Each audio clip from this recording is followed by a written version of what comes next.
there's this something that is alluring us to give our power away, and we've been indoctrinated into this process to think that we need something else outside of us to take care of us, right? Even if you get really deep into it, there's this indoctrination that we need protection against all things natural, Mm. right? Even our own bodies. Oh, we got to put something else in there to protect ourselves from what our like what? Wow. So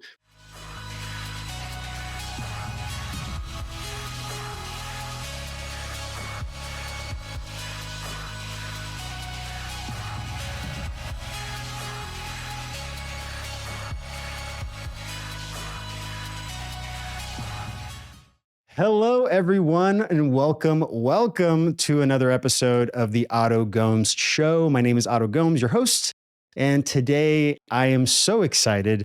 It's actually my first interview with three separate individuals, and I'm really excited to have this conversation with them. This is Michael Joseph, Phil Mederi, and Marcia. Thank you so much for being here.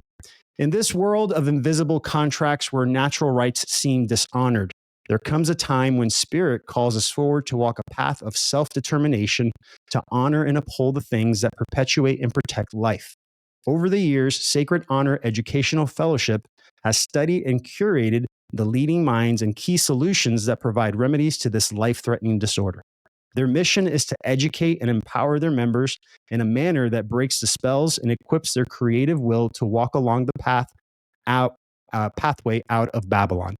Today, we will welcome Phil, Michael, and Marcia to discuss this equity passage path and the importance of the embodiment of this perspective. Thank you all for being here. I really, really appreciate it. Thank you. yeah. How is everybody doing? Amazing. Super happy to be here. Wonderful. Super excited to be joining everyone. Yeah. Here we are. Here we are again. So I want to start this. Again, this is the first time I'm doing three individuals, so maybe we can. I'll ask some things, and whoever wants to answer can. But I think initially, what I want to do is just a quick, maybe 5-minute breakdown of your own individual journey. Like, what was your individual red pill moment? That's what I like to call it.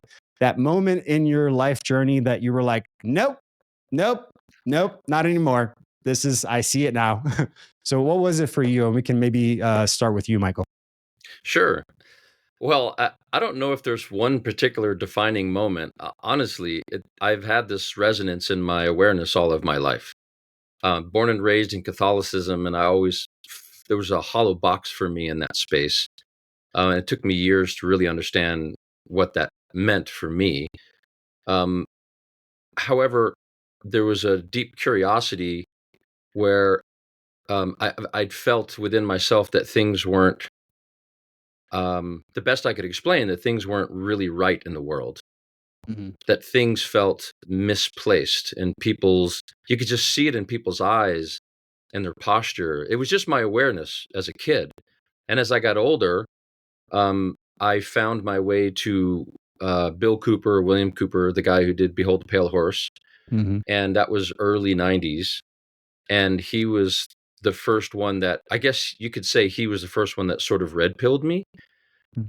And even though it led to I was enraged because finally somebody was speaking in the way that I was feeling. I'm like, oh, I knew it. So and of course, I read the book first and then met Bill. But as I'm reading that book, every time I turned a page, I had that, I knew it. Over and over again. I felt that in my loins. I felt it. Yeah. So, and that started my journey, where I was just tracking one thing after another, and I started joining groups and learning more. But honestly, that wasn't very healthy for me.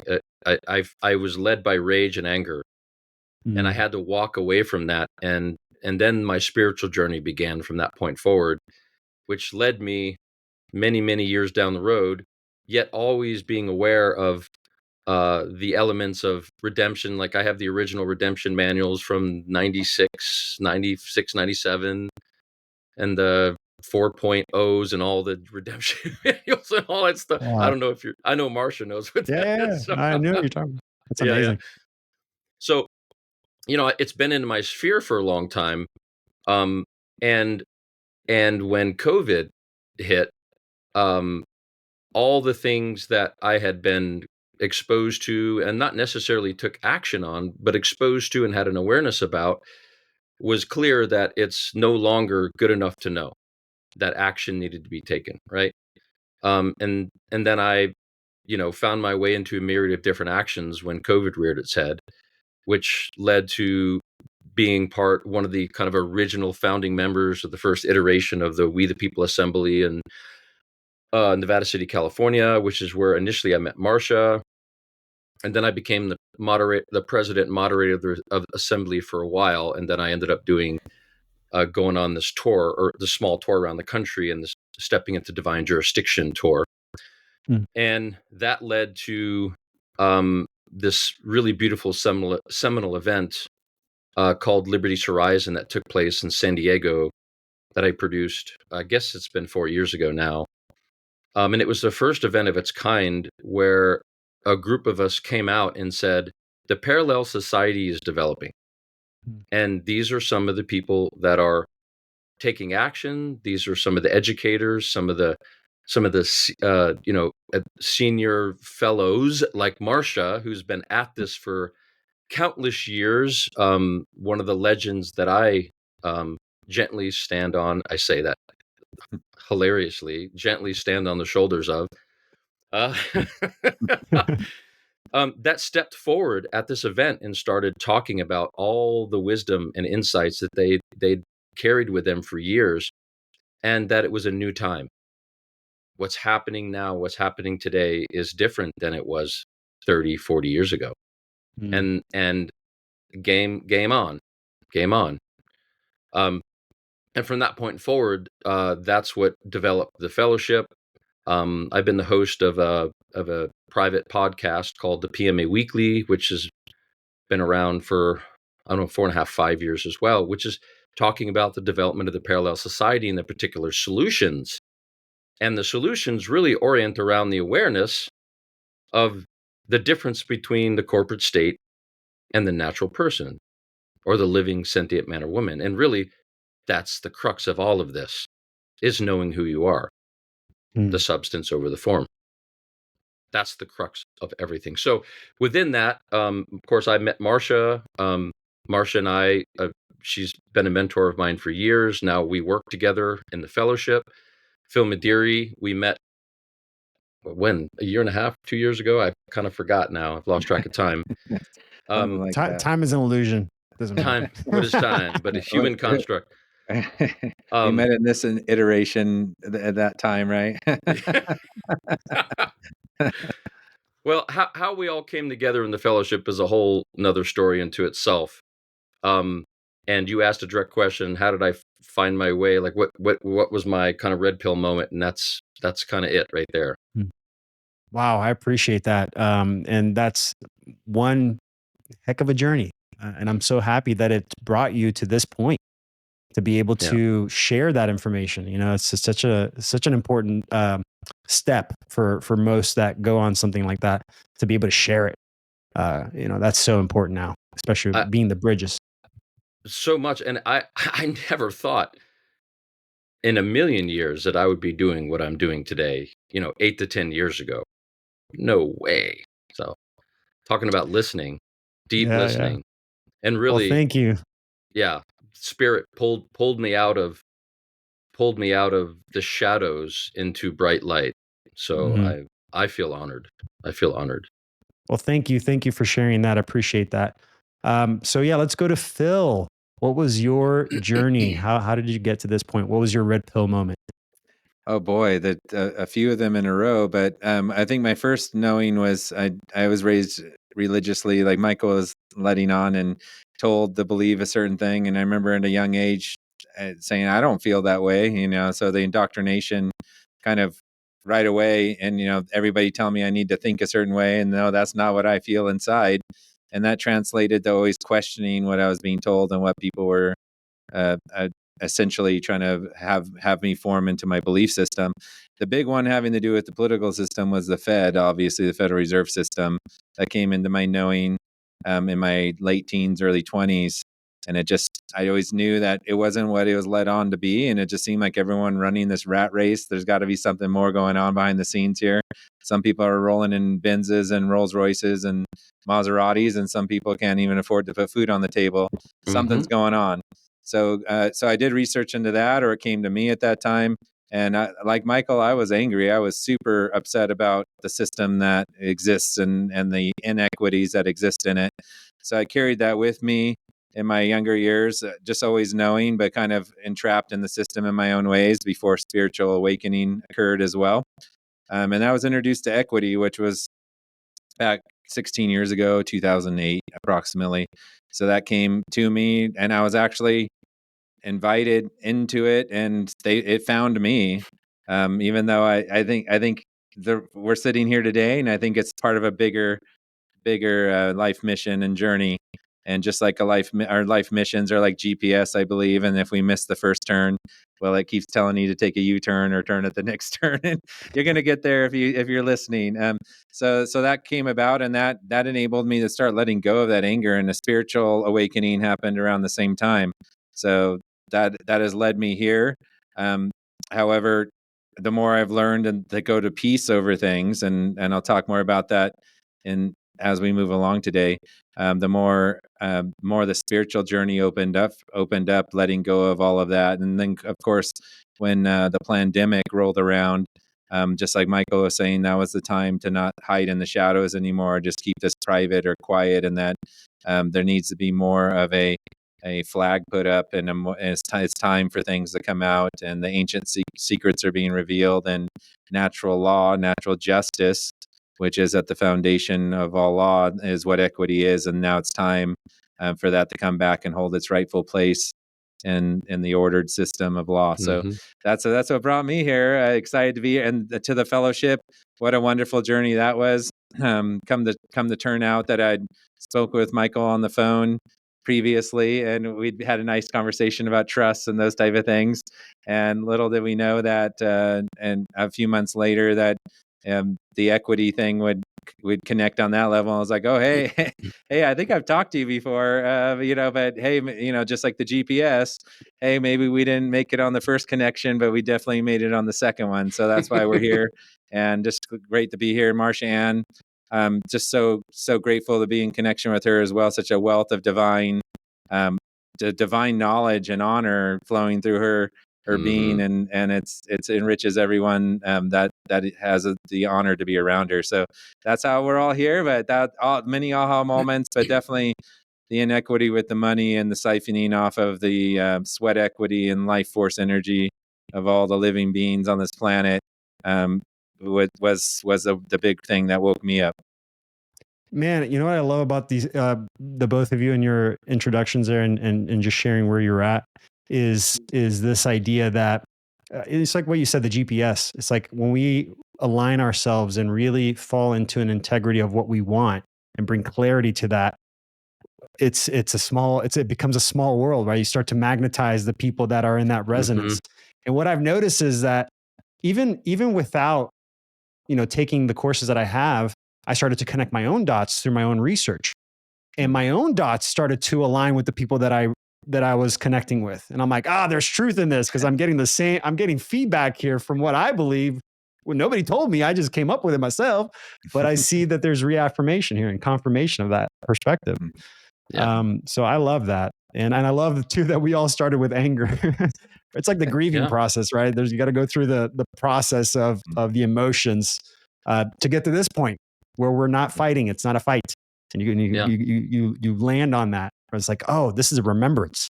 We're remembering who we are. And that's so amazing. I love that. Well, I think part of the way the system functions is that they want to invoke anger. They want to hit you from the lower frequencies, so you are led and being informed through the lens of anger instead of the lens of love and the lens of peace. Ultimately, the way I found my way through it was love. And what came to me at the time was combat it with love, even though combat is really not in my lexicon any longer in my life, really. But that's what came through at the time, and that was the light that led me through that anger. Wow. Yes, I love it. So last but definitely not least, Marcia, I love that they both see you as someone that, started this journey before a lot of people. And, they say there's that saying, we stand on the shoulders of giants. So I feel that from you. So please, thank you so much for being Thank here. you. And if you can just share about your journey. Oh man, there's just so much to share about a journey that I've been on. I've been 35 years in teaching and working in the area. I would have to say that my awakening at about the age of 12 years old, I didn't know there was anything but the spiritual journey that had really resonated with me in life. And at 12 years old, I was fortunate enough in my church to play a pipe organ for the choir. And I would sit in the church when I was practicing. The church was empty, and sometimes I would hit a chord with that pipe organ, and just tears would run down, and I would just sit there and vibrate with the pipe organ. And at some point in time, even during that time, 12 or 13 years old, they decided that they were going to take the pipe organ out and put in an electric organ. And the first time I hit the chord on that electric organ, I knew they had no idea of frequency and what the spiritual experience was really about. I was 12 years old. And so by the time I was 15, I left the church and I started looking at different religions. Why are we saying that there's a divisiveness when I feel the spirit, when I know the spirit? And so then in my young life and, getting ready to go out into the world, I started thinking, well, I have to know about law. What do I know about accounting? I have to be able to be responsible. And so I got this little Reader's Digest book called Everything You Need to Know About Law. And it was just like superficial nonsense. And then later in life, I was in the Bay Area and I was a single mom. And my house started getting broken into and things getting stolen. And it was a regular event. And then even the beat officer would call me at work and say, okay, come and secure your house again.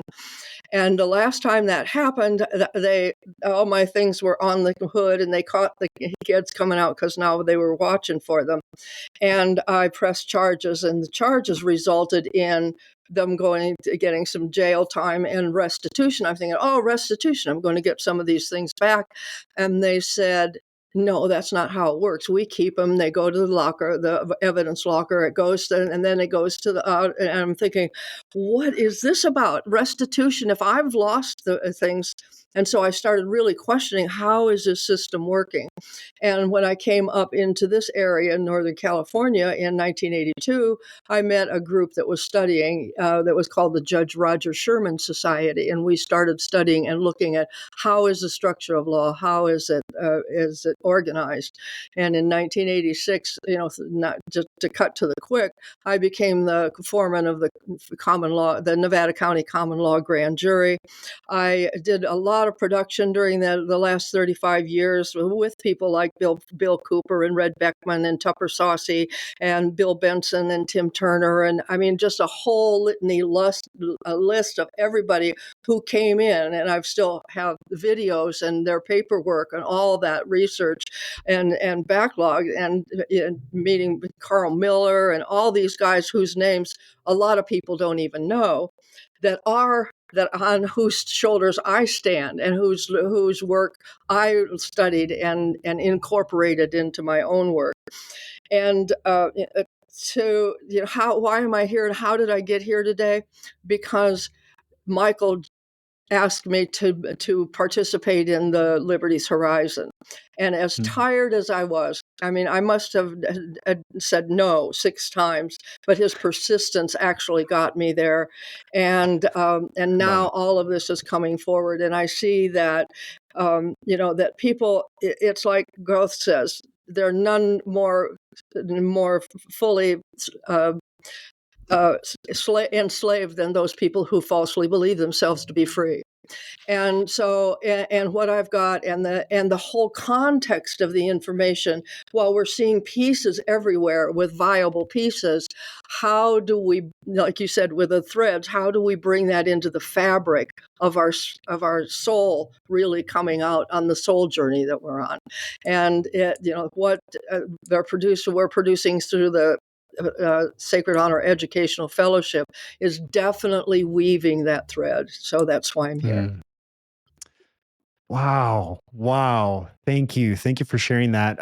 And thank you, Michael, for being persistent. It works sometimes, Eugene, if you just keep showing up. It was a moral imperative. Yeah, the old sales techniques, the old sales technique, every no leads to a yes. That's right. Yes. Law of averages. Yes. Especially when you approach with love, right? It's hard to say no from love. And the truth is, I'm not selling anything. There's nothing to sell here. There's the what you said at the beginning about, what we're here to speak with one another really is an authentic moment. Mm-hmm. Yes. It really is. All these conversations, I always try to be as organic as possible. And so the goal for everyone of you listening here is for us to go through this journey to really understand or at least get some grasp into what is going on in this reality. And I think we have 3 individuals here to really share in depth what that looks like from their perspective. So thank you guys for checking in with that. I really appreciate that. Mm-hmm. So I want to start this off with really just by kind of going off of the introduction I had around, the spell, like what spell exactly are we breaking here? And I'll ask this question. Whoever wants to answer can answer. But yeah, what exactly is happening here? What is this spell that we're trying to, this veil that we're trying to lift?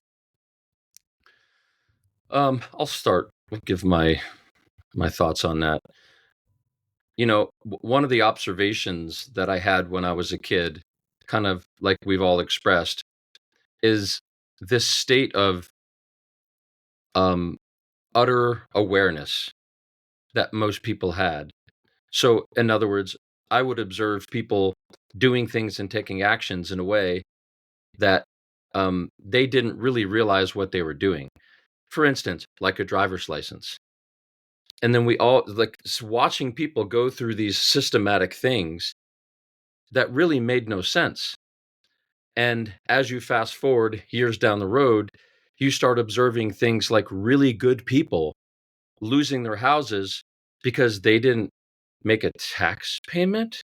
And the house has been in their family for 60 years and they spent millions of dollars caretaking for the land, but they lost their house over a $3,000 tax bill or a mortgage. Like those kinds of things were slapping me left and right, and they made no sense. They were completely nonsensical. And the spell in all of that is, how is it that we found ourselves from a place where we had a country that was developed on self-governance, a place where we had limited governance, the way that the Constitution was developed, yet we found ourselves in a new place where we were constantly giving our power away to something outside of us. Like, where's the disconnect? What happened? That's the driving force of the question that breathed life into the fellowship. So that's the spell. So I'll leave the floor for some other thoughts. Well, for me, there's the spell is and the question that really still resonates with me is, why don't people ask? Why, and we in this culture, we don't realize that English is the language of commerce. Just by speaking ourselves and being limited to the English language, we're limited to casting commercial spells. Yes. And like with my grandson, when they did that remote learning from all the mumbo jumbo of COVID, had the opportunity to be his at-home teacher because his parents were working, and he was having trouble one time with spelling. And so I said, okay, go get your Harry Potter wand. And I said, okay, now this word, if you don't put it in the right order, you're going to get the wrong spell. You're going to cast the wrong results. And so I said, okay, we spelled it. And I said, okay, now you spelled it. And he took it and he spun around in the room and said that word. And he's never had trouble with spelling since, because he began to realize that every letter had to be there. And we don't realize that we're casting spells all the time. And not only that, spells have been cast over us very, very carefully engineered through a specific formula to form our thinking into that drone mentality that we have literally come to accept as the norm. And so now we're looking at and examining the norm. What's normal? Who says what's normal? And we're moving from the norm back to the natural. I love that. I just want to add to this about language. I think that's such an important point that you made, because I feel like society has become careless with the words we're using. And not only that, but we're extremely. And even now, I mean, I really have trouble because with these cell phones and everything, we're now talking in military speak. We're talking in acronyms. We're talking in, in the first letters of the words, and that is military speak. Mm-hmm. And so as we're saying, oh, we're not going to, and the whole idea, defend yourself, come out and go to court and defend yourself. As soon as you do that, you're an enemy combatant. And we're speaking military speak and don't even realize it. Wow. It's not even just English anymore. It's not. I don't know what kids are talking nowadays. You're right. It's like these abbreviations. It's a brivs. It's a brivs. It's a brivs. Yeah. Right. Well, what about you, Phil? What's the spell to you? Yeah, well, it comes down to a lot of it is how many options are available, because when someone is looking to control, where the first thing they do is limit options. Just like if you're taking your kid out to the restaurant, you don't want them to have a sundae before they eat dinner. You're going to select a couple things on the menu that you believe that they should have. That's a good meal for them. And you're going to give them those options and those options only. For instance, when it comes to the law or comes to society, there's a lot out there that is the law, that's lawful, that's not presented as even an option. So the first question should be, if anyone's saying, hey, you got to do this. Oh, what's the second option? What's the third option? Keep going. Why don't you let me know my options? So limiting options is one of the keys to control. And so the spell is training society, or training whoever the subject of the spell is, that they must progress or must take action based in a certain funnel or certain small spectrum of choices.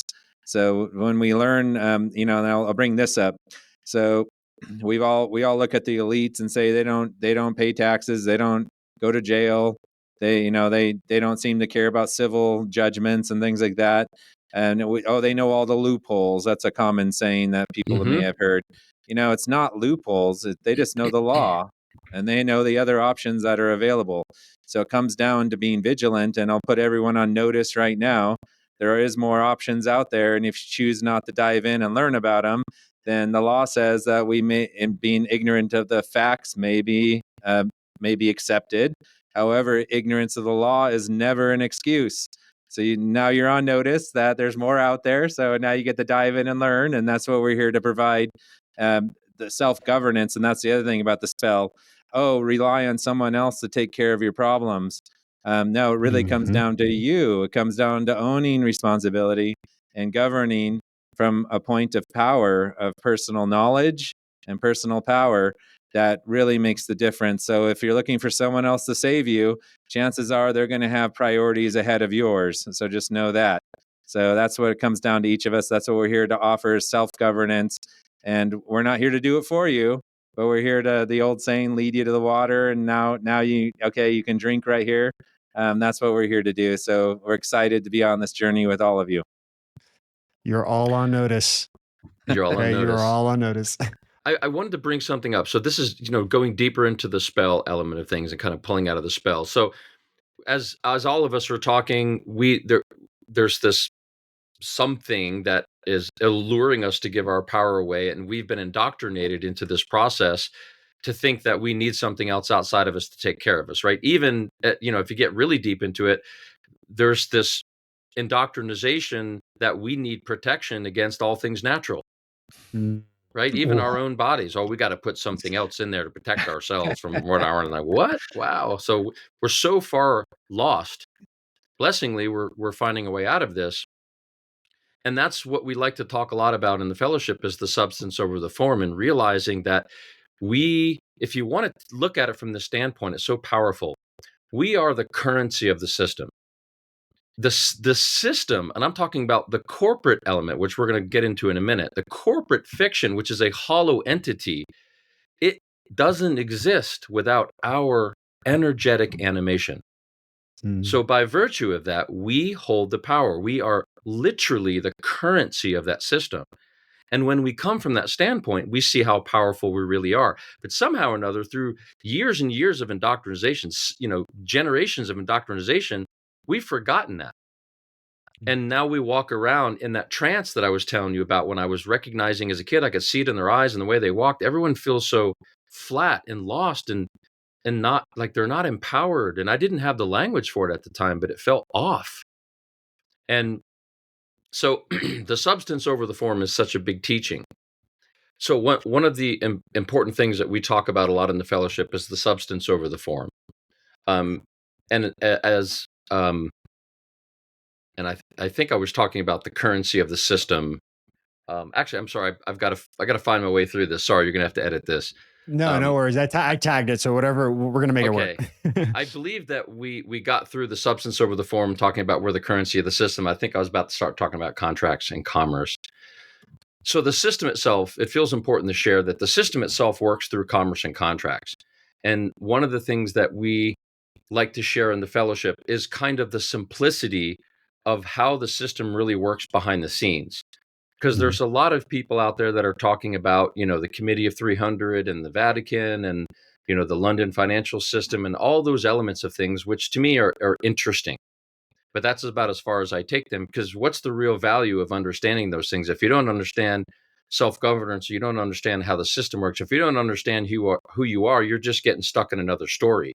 You're just getting swallowed in by the propaganda machine again. You might as well just follow politics, because you're not finding your way to self-governance. You're not finding your way to deeper truth. You're just getting another story. And that's my opinion. Not everyone's going to agree with me on that one.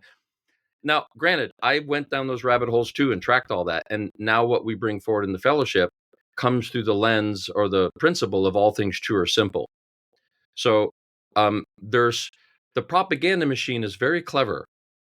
And it's easy to get sucked into the propaganda machine of tracking all these different elements of things that, in my opinion, aren't as necessary as actually finding your way to how does the system function and how do we work with each other as people, right? In a simple fashion. So if you really look at the system in a simple form, it functions through commerce and contracts. So there's a distinction between the United States of America, the Republic, and the United States Federal Corporation. And you can find that simple distinction by looking up 28 USC, which is United States Code 3002, subsection 15. So you can do a quick Google search, scroll on down, you go to 28 USC 3002. It'll probably come up in Cornell Law, which usually pops up in most people's search engine, recognizable law institution. And then you just scroll down to subsection 15, and it says right there in the definitions, United States is a federal corporation, right? So why is that important to get? Because there's a difference between a republic and a corporate entity. So in essence, so when you start looking at the simplicity, like the First Amendment, Article 1, Section 10, Clause 10, or wait a minute, did I say that right? Article 1, Section 10, Clause 1. It says there's so much. I get it. In there, it does indicate that the state cannot impair the obligation of a contract. So if you take that to the letter of law, and there's a whole lot of case law to track how that really works and the power there within. So basically how that works is if, Otto, you and I decided to engage into a contract, and we don't include any other parties inside that contract, the law is inside that contract. So what we write as sovereign, powerful beings, what we create on that form in that intentional agreement is the law. And there's nothing outside of that that can make that different. Now, if we're hurting somebody, if there's something really nefarious going on, that's a different matter. But I'm talking about in earnest, in true intention. Nobody can come in and break that contract.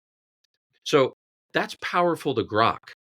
Because if you think about everything that goes on in our lives today, how many different contracts we sign and you realize that the United States is a federal corporation, that part is a federal entity, a corporate entity, excuse me, and that we're signing contracts into that system all the time, whether it's something to do with a birth certificate or a social security or a driver's license or a voter's registration, on and on. We're always signing a contract to find our way into that corporate entity. Now we go back to that statement again, that the law is inside the contract. So what's really happening here is that they're binding us. We are willingly, now this is consensually happening. This is one of the things that's hard for a lot of people to grok, is that we're doing this to ourselves.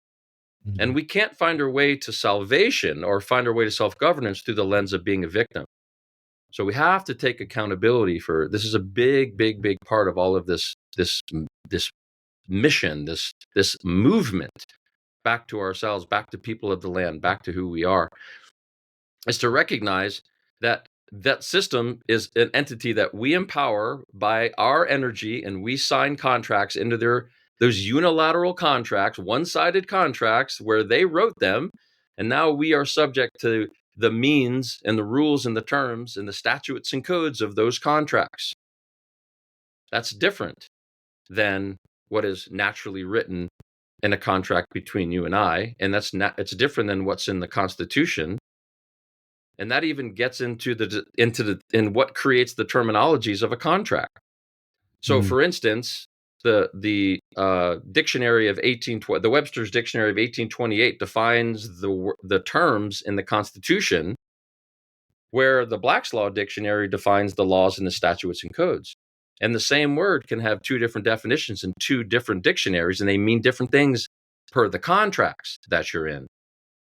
That is a lot to grok. If you grok that simple truth, it will open up your mind, and your lens will change very fast if you take the time to grok that. Now, I'm hogging the party here, so I'm going to pass the baton so you guys can share some, because I could just prattle on. Please, yeah. If either of you two also have something to compound on that or add to that. Well, when I first started studying with the Judge Roger Sherman Society, they were looking at and reading through a book called The Invisible Contracts by George Mercier.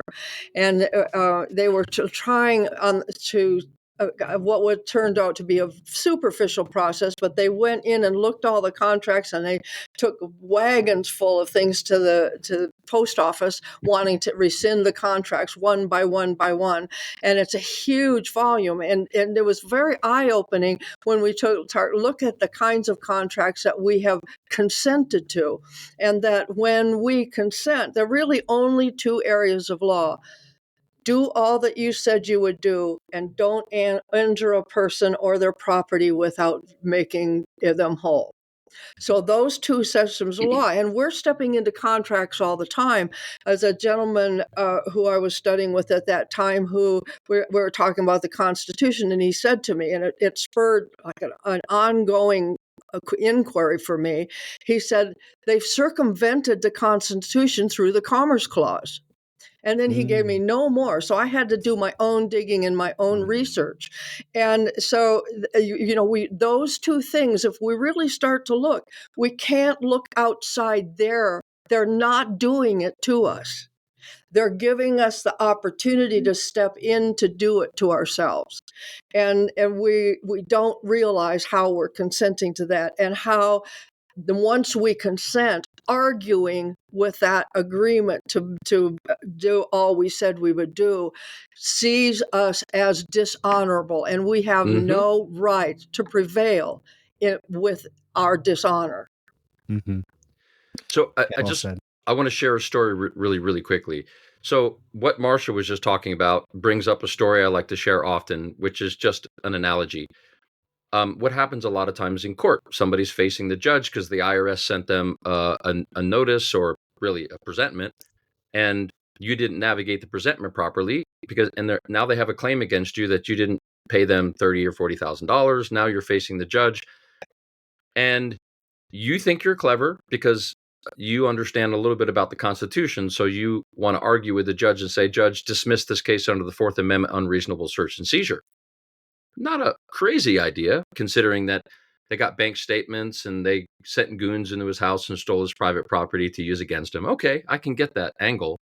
So what the judge says is, well, the Constitution has no place in this matter. Right. And that's what a lot of people hear in some fashion or form. And then their mind's blown. And then they want to argue and say, where's my constitutional rights? This system is corrupt. But what's really happening, what the judge is not saying is, I'm here to compel the performance of a contract you obviously are not aware you're in. And what is that contract? You know, it could be W-2, W-4, I-9, 1040, 1041. What did you sign? You signed something. You're there because that judge is holding you in dishonor. And the judge is right. And so isn't the IRS. You signed something and gave it to them. So that's the lens that people need to see. And when you get that lens, it really changes the way you navigate your life. And it's a tough lens for a lot of people to see, but it's an important one. Many times we want to point our finger and look outside ourselves and find somebody to blame when the real remedy is looking deeply inside. Yeah. And there's a big distinction between, we've all heard the term lawful and legal. And it actually says in the Black's Law Dictionary that legal is the antithesis of equity. Equity is more aligned with lawful because legal only lives inside the contract. There has to be a contract for it to be legal. So anytime that's words used, they're talking about a contract, and that just needs to be a very clear distinction. Whereas lawful can exist outside of that, and equity exists in unalienable rights, natural rights that can't be taken away by any man or government, and unless you contract them away. You can waive your rights all day long if you want to under alienable contract. rights, you can, for sure. Yeah. Well, yeah, exactly. But and there's some discussion about that as well. What can you actually waive by signing it away knowingly, willingly, and voluntarily? And you've probably heard that term before. So there's a different pecking orders, but anytime legal is used, it is 100% about the language of a contract, and the law lives inside of that. However, outside of that, let's just talk about tender for a minute. Lawful tender, constitutional money, or gold and silver for payments of debt. Well, you know what? That's no longer it's against public policy, which is a fictional overlay that you cannot no longer pay with gold and silver. All you can do is discharge dollar for dollar with legal tender. What is legal tender? That's a question everyone should explore and know more about. But these are the rabbit holes we love to go down, and this adds the perspective on what's actually going on here. The spell that we're talking about. This is all a weaving of the spell. And pardon me, I'm just inspired here. So I love it. So when we're talking about language, we're talking about spells, we're talking about dictionaries and terminologies and the laws in the contract. If you look at the language, and I was talking about the definitions defined in the Webster's Dictionary of 1828 and the Black's Law Dictionary that defines statutes and codes or different contracts. If you look at the language and the definitions of the Constitution and you look at the 14th Amendment and read what the Black's Law definition of just the word person, well, if you look at what the person and the people definition is, it's a sentient man or a woman in the Constitution. And in the 14th Amendment language, it means a vessel, a partnership, a corporate entity, etc. So, and the way that it's written, it goes, from people with protections, land, to persons with benefits, privileges, and immunities, right? Suddenly, that's considerably different perspectives there. And one is under contractual language. So the 14th Amendment, just look at that alone. It's very fascinating to discover that and to look at these simple truths. So, so I want to segue into the foundation for self-governance, if you guys are okay with that. So in the fellowship itself, the seminal teachings, or the seminal program we have there, is Foundation for Self-Governance. The original organic constitution was designed or created to limit legislative powers of government so the people could remain in self-governance, so the people could self-govern. And that's what we've gotten away from. So the Foundation for Self-Governance helps people break that spell, recognize how the system really works, getting down to the truth of the matter, and then helping people design their lives in a way that's self-governing. So we say bridgewaying out of Babylon. You're finding your way out of a system of encumbrances through our own doing, and finding a way back to taking responsibility and accountability for our life. And now we find our way back into a place where we're self-governing with our brothers and our sisters and the men and women as people of the land again. So within so let's go in. Yeah. Oh, go ahead. You want to finish with that? No, go ahead. I was just going to talk about the program. Yeah, I would love to go into that now, just because we have, we're getting close to the end here. But I want to talk about solutions. I think that what I love about your path that you guys have created, this passage of equity, it allows them. It's kind of like the allegory of the cave. Coming out of the darkness, coming out of the cave, and stepping through the layers of the veil, or through the layers of Babylon that was created around us. So what would you say, just before you go into it, what would you say is the limiting factor? Like, what is it that's actually happening? If you were to give an elevator pitch of what is happening to the individual, because, from my perspective, we have ancestral trauma that we're having to kind of shed, we're having to let go of, to remember who we are. But what would you say on a fundamental level is happening to the majority? You guys want to jump on that? Yeah, we've all seen The Matrix. It's a battery. I mean, it's energy. It's creative energy. And I mean, who gets up in the morning, pulls up their pants, and goes and creates and labors in the world and creates all the value? That energy is what's being sought to be harnessed. And this whole financial system is a way to create a financial slavery system that people aren't even aware that they're in. So it's a siphoning off of creative and productive energy. And that's what people are finding themselves in, waking up with encumbered, so in debt that it's just running the hamster wheel to try to make ends meet. And now it's getting too expensive to even have the basics in life, and thinks it's going to get worse every year. I guarantee you, everybody, is going to get worse every year as long as the system perpetuates itself, because that's the way it's designed. So that's what we're all facing as a society. And that's where natural law comes in to save that aspect, or as a remedy, because what is going on is contrary to natural law. And even the ones that are in control do not want to be contrary to natural law. Mm-hmm. So they have to create remedies in the law to prevent this usury from standing and having no way out. So that's where redemption comes in. And equity is natural law, and it's the way to be redeemed in this system. It's the way to be left alone, to exit, and to settle claims against the name, whatever you want to call it. And that's what natural law affords for us. So it's available to all of us. All we need to do is it acts on the person, the natural person, the private individual.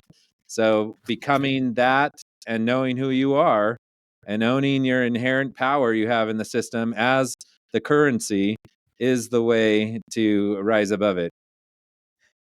And I would say deeper at a spiritual level. He touched on when he's talking about redemption, because that really is a commercial term as well. We're redeeming ourselves, and we're paying our bills. And we wake up in the morning, we look in the mirror, and we do what we're going to do, and we put on a mask and then go out into the world.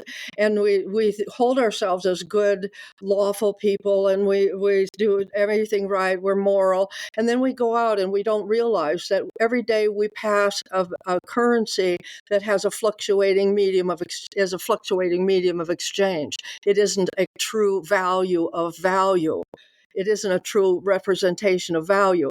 We take mortgages that we're told in our religious practices that we don't, that we don't enter into mort main and the death cult to do what we need to do to greedily get to what we want. We enter into and we hold ourselves to be righteous.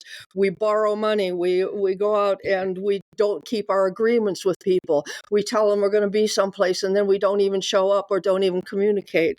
And then we still hold ourselves as if we did everything honorable all day. And equity is absolutely the groundwork for honor and dishonor.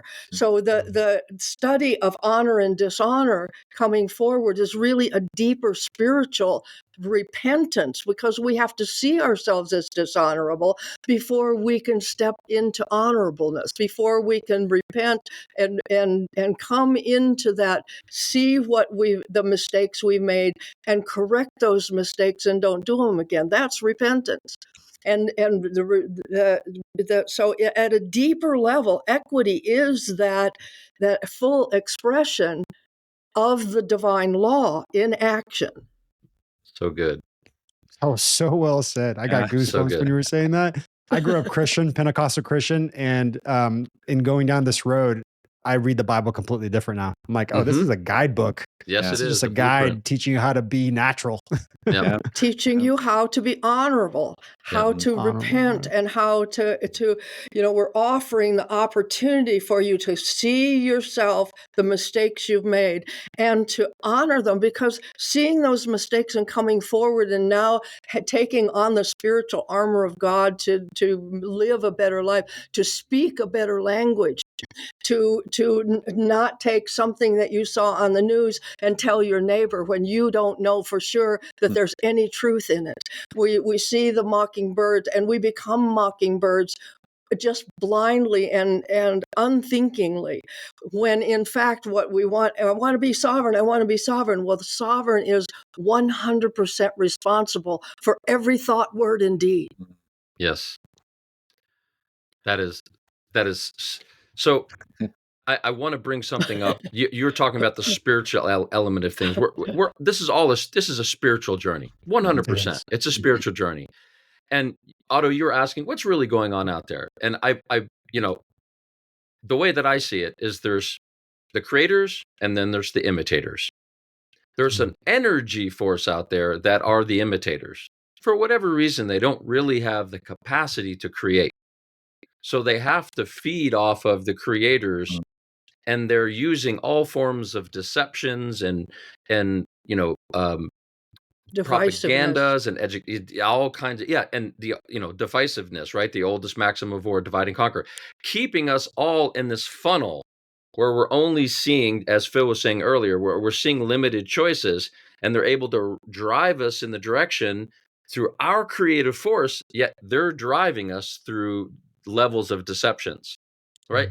For their form, they're carving a world out for themselves based on our creative force because they can't do it. I think that's what's really happening on a deeper level, and we could speculate on the whose is the whose is. I love what you just said there, because I believe that it's like Parasites. the parasites are taking the creative energy and like almost filtering it through their goals and then pushing it back onto the creators to then create unconsciously. Yeah. And we, in our magnanimity, we think that that we think that they're human, and the truth is, parasites don't care if they kill the host. Yeah. Yeah. Well said. Yeah. Well said. So let's go into solution. Totally. Let's talk about this, because you guys talk about equity jurisprudence. You talk about the embodiment of equity and becoming, having the eyes of equity. So I would love for you guys to just give some sort of presentation or layer it all out. Great. So I'm going to just premise, Phil's going to dive in with a presentation on equity, and then we'll go through some questions. These are common questions, and then some questions you might have, brother. So again, in the fellowship, the Sacred Honor Educational Fellowship, the seminal program is Foundations for Self-Governance, because like I was saying, it was designed for us to self-govern. The Constitution, this country, was the heartbeat of that, was designed so we could self-govern. So there's 4 pathways in the Foundations for Self-Governance. It's National Status Passport, Trifecta, Land Patent, which is now actually called a Lloydale Land Pathway, and Equity. And how they work together, the basic design of this is that you're building your life in the private. You learn the distinction between the public and the private, and you build your life in the private. And if you've got public affairs that are not cleaned up, then you can, what I like to say, put on your bookkeeping hat, your equity bookkeeping hat, and you step into the public and you clean your hands. You settle and close the affair, and you come back into the private. And the more you keep doing that, eventually you're going to minimize your challenges, and you're going to live a more peaceful life in the private, because you're going to become more sophisticated. You're going to be competent in the premise, as Marcia likes to say, and you're going to be able to stand in your power and your center. And you do that through navigating your legacy through trusts. Okay, so you've got the national status passport, which is basically separating yourself. And this is a quick overview. You separate yourself from the 14th Amendment citizen, and you get new credentials. So now you can travel as a private man or woman across this land and do other things. Okay, so that's the national status passport. The trifecta is church, trust, and unincorporated association structures that are designed for you to navigate your affairs and give you that malleability to intercourse into the public in a safer way while you're building your life deeper into the private. Okay, there's a lot to learn in there. And then there's the alloidal land pathway, which is teaching people about land treaties and land patents and perfecting your land patents, where you're now a freeholder of your land. And basically, when you have done that, you're on land that's unencumbered, which means unencumbered from taxation and unencumbered from the state or the county come in and tell you what to do, when to do it, how to do it. Powerful. And equity is what I like to call the ultimate remedy. It's that equalization of everything that's not natural. So when you get equity and you step into the public arena, it equalizes all contracts. It puts you on equal ground. So anything that is encumbering any kind of a right, that any kind of a protection, a constitutional protection, I'm just going to come from this lens, then equity helps equalize that for anything that could be injuring you. That's kind of like a lens that I like. So that's what I'm saying. You put on your hat, you come into the public, you clean your hands, you go back into the private, and then you learn how to exist your life into the private with more power. So that's the foundation. I want to compound on that real quick, because I have, my history is I was an accountant for 10 years and a CPA for a couple of years. So I did a lot of bookkeeping. And there's two main documents when we're doing bookkeeping work and preparing the returns. It's the profit and loss sheet and the balance sheet. Profit and loss deals with money. Balance sheet deals with just numbers on a screen, right? It's just a balancing of the liabilities and the assets that the company holds. I've now been seeing that this monetary system is the balance sheet. You got the liability side, you got the asset side, and we are the assets, right? We are the equity. And so when you start to embody that, that's when you can start to create that balance. That's how I say it. Well, we are the asset. We are the asset. Another way of saying, go ahead. Right. We're the asset if we know how to honor liability offers, right. And because contractually, that's where they want you to end up, is on the liability side. But luckily, when you're in honor and you apply equity, then it's I am rubber, you are glue. Whatever you say bounces off me and sticks back to you. So whoever offered it to you gets to be liable for that. And sorry about Marcia. Yeah, we're actually the collateral for the circulating currency. Mm-hmm. Right. So and when you look at balance sheets, and they teach us, don't worry, you let the accountants all figure it out. Well, then in what they do is they tell us, every year they tell us, we're going to balance the budget. But where does that sit in the balance sheet? Where's the budget? The budget is just a tool for taking us the direction through the path we want on the goal. So when they're giving us this smokescreen of a budget, when they should be telling us about the comprehensive annual financial statements. Yes. That's and it's that clarity that they'll never give us. Yeah. System of form. We're tipping it here, right here. Yeah. So you learn about all those in the Foundations for Self-Governance. So, and I'm just going to try to drive us home here. I know, because we could literally, we have been on stage before and talked for 9 straight hours. So. Try me. Every time I start this conversation with someone, it takes a couple hours, because it's like you're trying to get all the layers in there, and it's usually impossible. So no, if you guys are listening, you're not going to get everything here. Okay. You're going to get a nice introduction. Right. So definitely go look up Sacred Honor Fellowship Academy, Educational Fellowship. Sorry. Yeah. Definitely look it up and see the information there. But please, Michael, take it. So each one of those pathways are unto themselves a course. They're powerful separately, and most powerful when you compound them together. And it takes a little while to really go through them all and get how they all work together. But that's really the idea. That's your pathway to self-governance. So what we are bringing forward right now is the equity. We're highlighting equity right now because it's one of the most powerful instruments, if you will, to help people in some of their most challenging issues that they have right now, which is really debt. People are swimming in debt. They don't get how they've encumbered themselves. They don't understand they're the creditors and they're the power of the system. And equity teaches them that in a simple way and teaches them how to navigate their affairs with power. So we're highlighting this equity passage course, and Phil's going to do a little presentation to talk more about equity, and then we're going to highlight this course and then let you guys know how you can receive a free book on equity and how you can enroll into the course. So I'll let Phil run from here. If I may, just to make a note in there, one of the values of this equity course is it doesn't matter what your standing is. It doesn't matter how you sign your signature. It doesn't matter how you title your name. It doesn't matter if you're upper lowercase letters or any of that. Equity prevails both sides of the T square, both sides of the column. Yep. And one of the most beautiful things, you don't need to be a legal savant and you don't need to go to years of law school, because equity is based on principles, of natural justice. We'll get to that in a second. However, it's a more principle based and it's a universal application. And not only does it help debt, but what happens when you're offered some type of contract offer in your mailbox with your name on it that you wish didn't come and you don't know what to do with now? So that's the beauty of it, is it gives you the confidence to navigate all of these situations, whether you've already entered a contract or whether you're being offered one. And it's a beautiful thing. So I'm going to this is global solutions, right? I'm sorry to ask, to cut you off, but it's global solutions. Yeah. Yes. Yeah. Equity is natural justice. And so in the world trade community, the law of nations, they have to uphold natural law because all the independent nations can't agree on their fictitious enactments and statutes. So there has to be the foundation of natural justice. And then the commercial law merchant type of derivative stuff is also incorporated in to conduct commerce and trade. However, it's natural justice and equity that's at the root of it.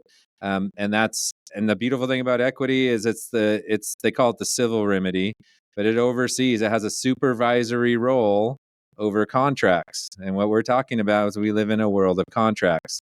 So why not go with the mode that takes care of that layer that exists everywhere? So that's where we're going to get more into that. And any other thoughts before I jump in? Because I'm going to take over. Let's go. Yeah, so I'm so excited about this, but let's go. Yeah, I want to give it to you. All right, let's go. All right, cool. I'm going to go ahead and figure this out. Okay, can everybody see that? Yeah. Yes. Woo! All right. Now the question is, am I on camera while I'm doing the presentation, or is it just the screen share? No, you're still on camera. It records everything.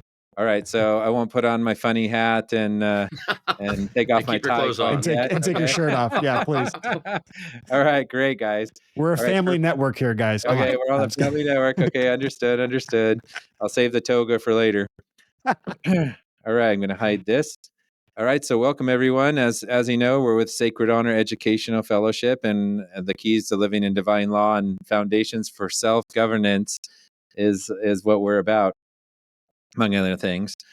So I want to start with this. All information presented is provided for informational and entertainment purposes only and does not constitute legal, tax, or financial advice.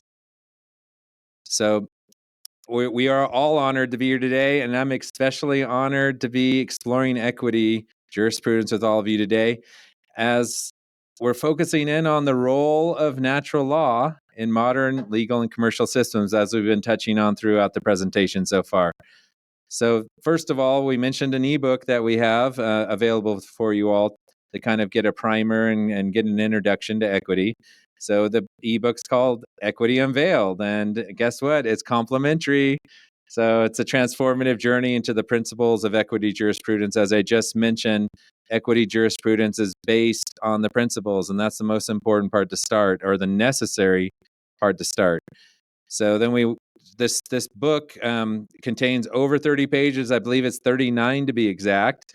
And it unpacks how equity jurisprudence has been shrouded within the modern system. And as I mentioned earlier in the presentation, it's equity's coming out party.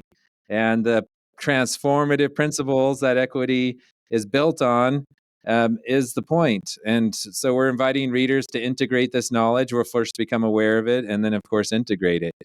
And at the end of the presentation, we'll allow access, or Otto is going to show you some links on how you can go get your complimentary ebook and start your journey into the exploration of equity jurisprudence. Now, the common goal we've been talking about on the call this far is reviving nature and embracing all things natural, which includes food, including but not limited to, rather, foods, medicine, and at the crux, natural law. As we're going to talk about in a minute, there's been a lot of fiction that's been injected into the system.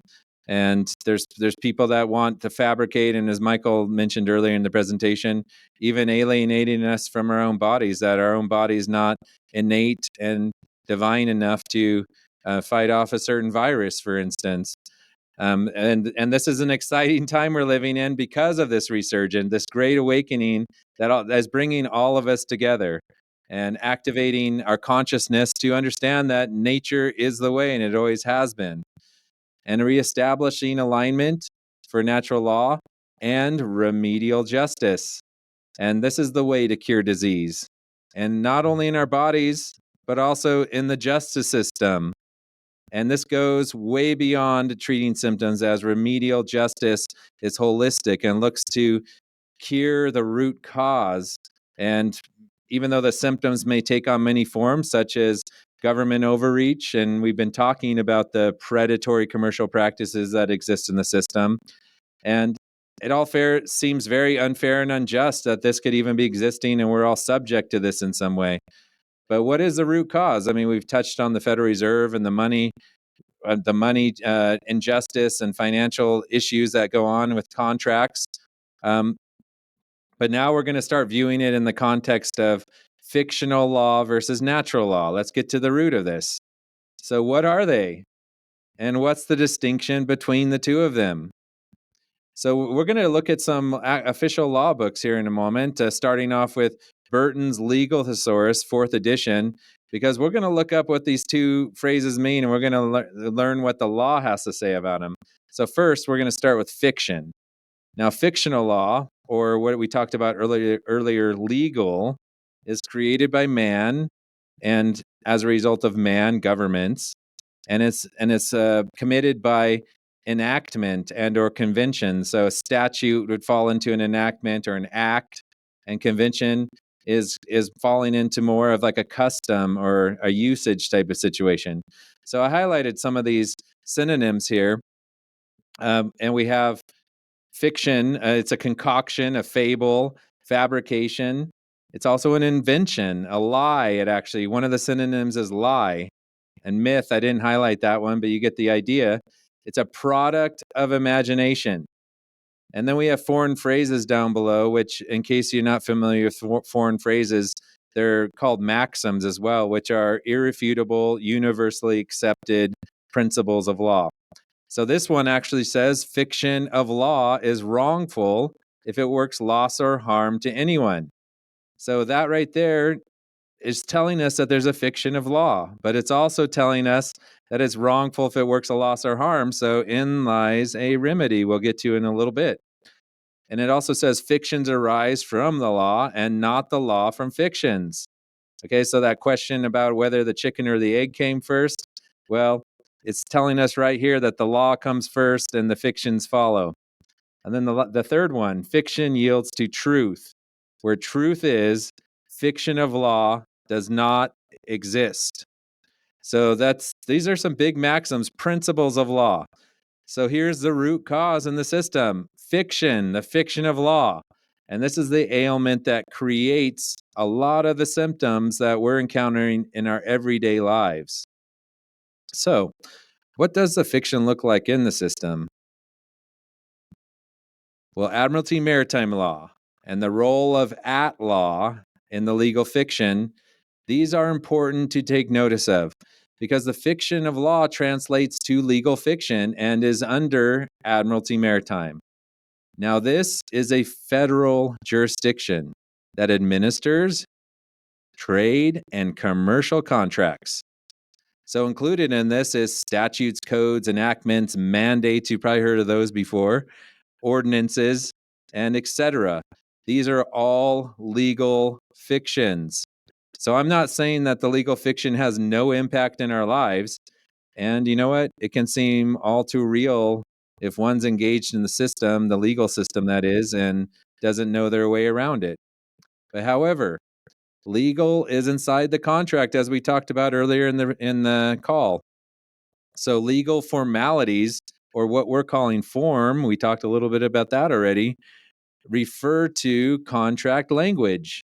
And it defines the terms, as Michael was alluding to earlier, establishing the law of the contract to be enforced under Admiralty Maritime jurisdiction. So this is how the legal fiction gains jurisdiction over the matter. Now, at law means near the law and not inside of the law. So attorneys are employed at or near the law, not in law. So when you see the term at used in a legal context, know that this is a term of fiction. Now, in contrast, the divine foundation of natural law is created through natural order. Natural law and order apply to substance, as you've heard us talking about. Substance is what's real, what's tangible, what holds value beyond simple perception. So to gain more understanding of the meaning of natural, let's look again in Burton's Legal Thesaurus, 4th edition. So natural comes from a higher authority than government or man, comes from the creator. Because nature is authentic, fundamental, genuine, innate, organic, realistic, true to life, and unartificial. Natural law is authentic and governs sentient natural beings. Because the legal fiction can only look to imitate the genuine natural law. So in law, lawful is in alignment with natural law. In contrast, legal is fictional and bound inside the language of the contract. Now, natural law is the only law man can agree on across natural boundaries. It's the genesis of the law of nations. I spoke about that right before I started the presentation. And it goes to the roots of common law and civil law. They're based in equity. And this makes up the foundation of law in approximately 140 nations, depending on your source. It could be upwards of that. And equity exists at the foundation of both of these systems and plays an important role. Now, if you're in a nation that doesn't identify as common law or civil, if they are using international trade and commerce and are a member of the IMF, then they have to agree to certain laws and principles to do commerce with other nations. So it exists there as well. I'm glad you said that because I've actually been saying that it was if the country's under the IMF, right, that means that they have to flow that in that specific way. So thank you for saying that. Yes, because I saw 140 and I was like, oh, am I saying it wrong? But you just No, it's agreed. To be exact, in common law, it's in law and equity, and Admiralty Maritime is the other jurisdiction of trade and commerce in the common law system.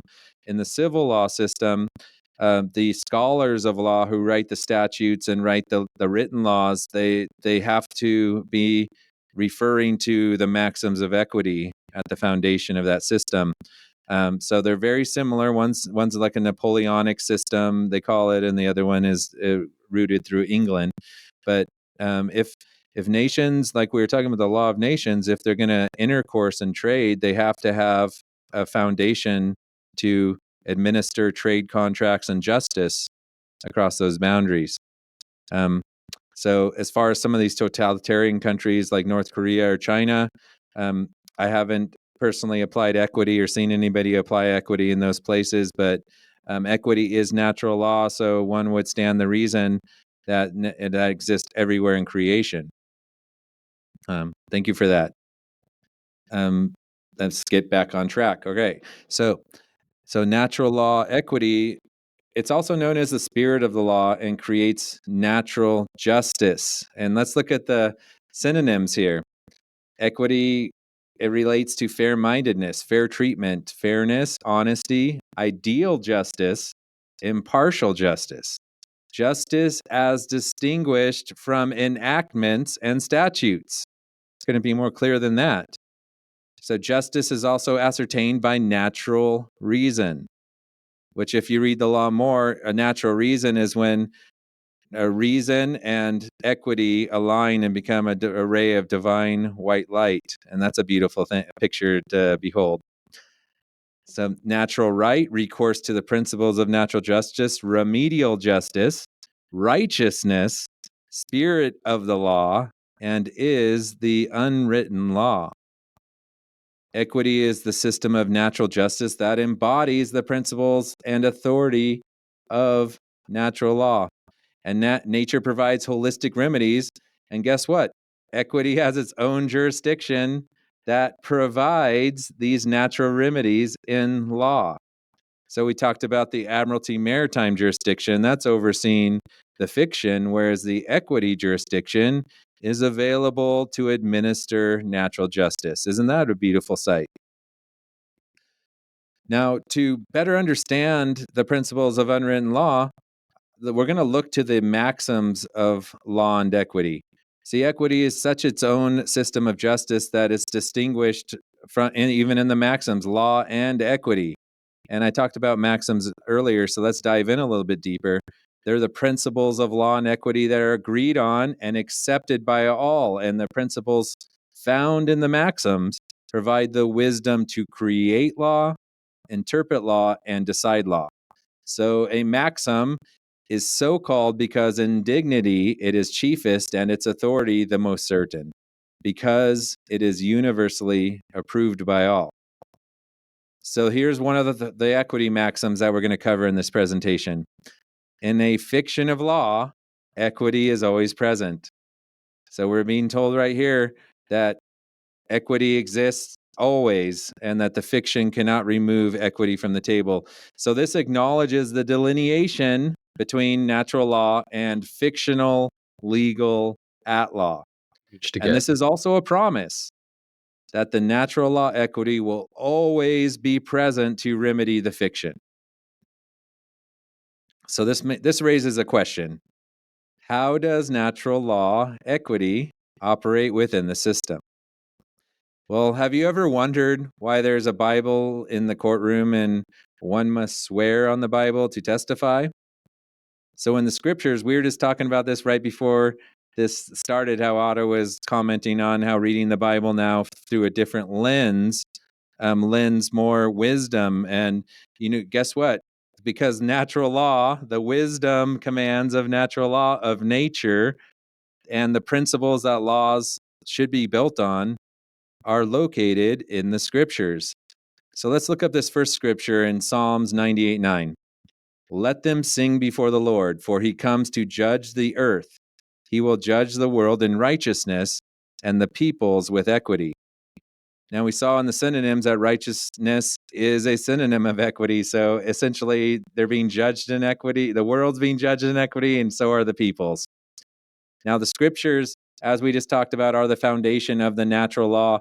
And these principles are the basis for the maxims of law and equity that would follow. So the maxims came from the wisdom commands of the scriptures. That was how the natural justice was passed down through time and lineage.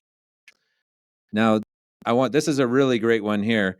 So references to the authority and distinctions of natural law appear throughout history. And in this case, St. Ambrose, a highly influential 4th century bishop, spoke notably on natural law, including this quote, "Law is twofold, natural and written. The natural law is in the heart and the written law on the tables. All men are under natural law." So who's under the written law on the tables? Now to simplify this, all sentient moral beings are under natural law, unless they contract into the fictional written law. So here we go again. Now we have another, this equity maxim, for instance. By natural law, it is not just that anyone should be enriched by the detriment or injury of another. Mm-hmm. Isn't this a potent maxim? Mm-hmm. Now, this is talking about all that we've discussed in this presentation so far, coming up right here, that we're being told where the remedy is, because the legal and commercial system that currently exists could be construed as causing injury and enriching others at the expense of the ones being subjugated. So how did this come to be, and how is this being allowed to be in contradiction to natural law? Let's dive into this a little bit. Now, to better understand how this applies, we're going to rewind to 1933 in the U.S. when the money changed. And this is just in the U.S., whatever nation you're in. Look up the timeline. When did the gold and silver substance change to a public credit system, otherwise dialectics at work there, public debt system, let's call it? Okay, so when the gold backing was removed and the bait and switch, the new money in quotes, Mm-hmm. the current legal and commercial system based on the public debt began to really take effect, not only in the US, but all nations around the same time period. Now, I only have a limited amount of time here, so I encourage you to get your ebook, Equity Unveiled, because we'll talk about this significant history and we'll unpack this more in that book. So definitely refer to that to learn more. But it back on point in the case of the US, the constitutional money, gold and silver, were removed without constitutional amendment. Now, this action is in violation of many natural principles, not to mention treason.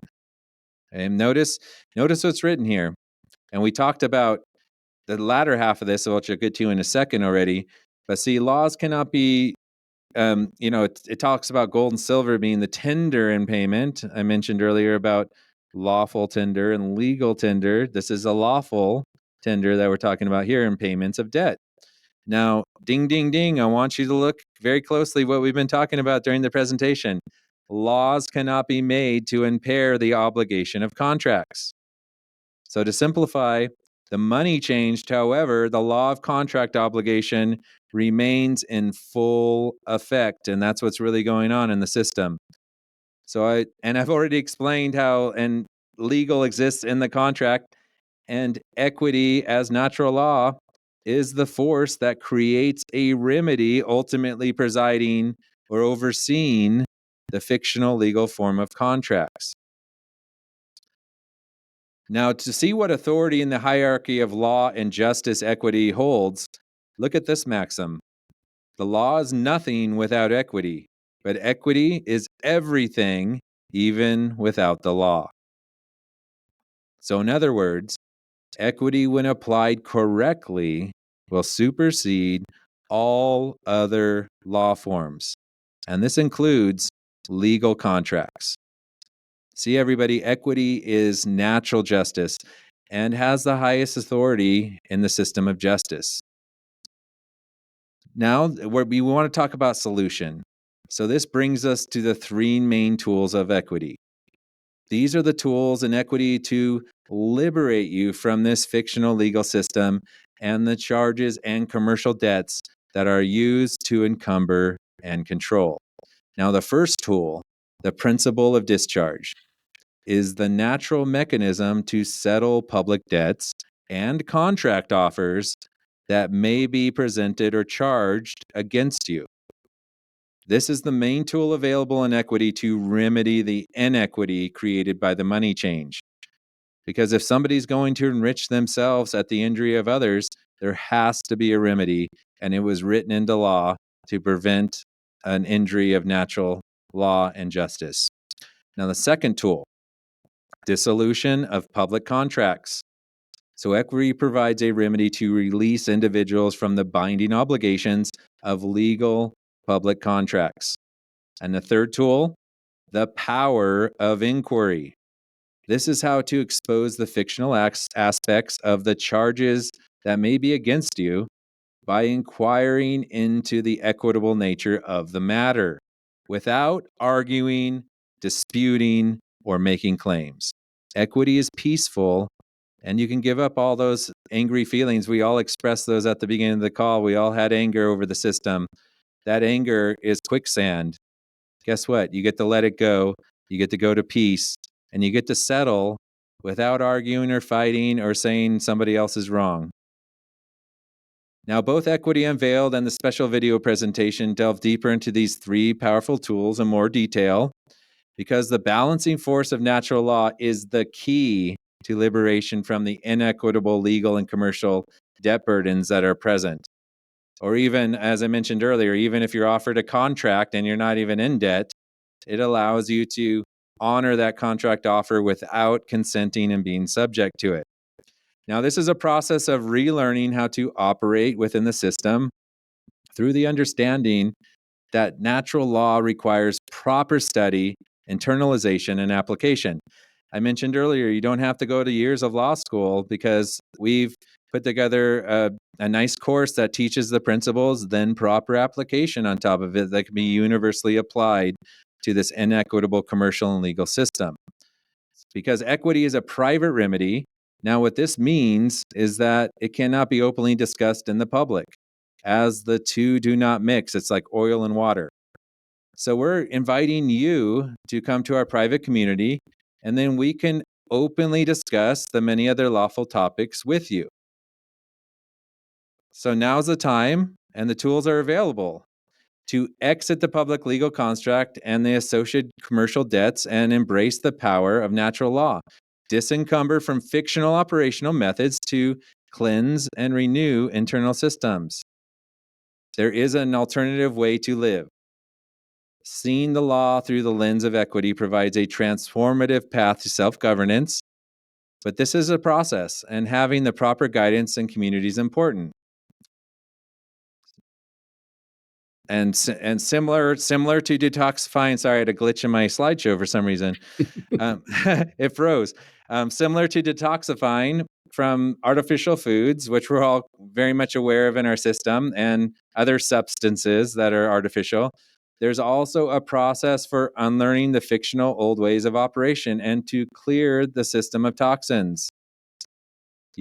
And we each have the choice. We each have the choice to detoxify. And we mentioned parasites earlier.